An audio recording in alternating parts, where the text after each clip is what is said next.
本土病例当日壁为了要加强采检人员的安全，江建院所建发的正压式检疫亭最近订单是接袂离，目前真侪病院也开始伫咧使用，那会当大量采检，嘛兼顾到医护人员的安全。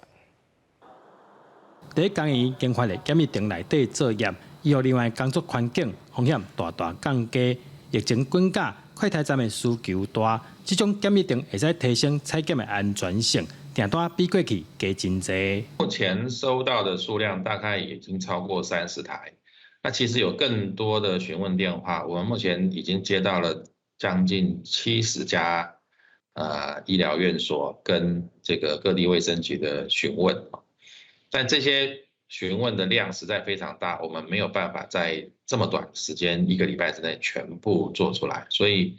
目前正在研拟一个真正的大型的量产计划。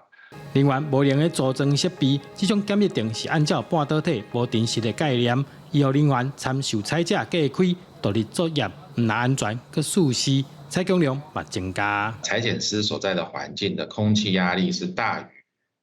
户外，所以即使有任何泄漏，这个空气也都是从我们的采检亭往外面流，这样子就避免任何可能的空气污染进到我们的采检亭里面。江建院表示，未来合作病院配合指挥中心，与科技合作防疫采检，满足检疫量提升的需求，而且会继续提供防疫科技上的合作。记者刘君豪，新竹报道。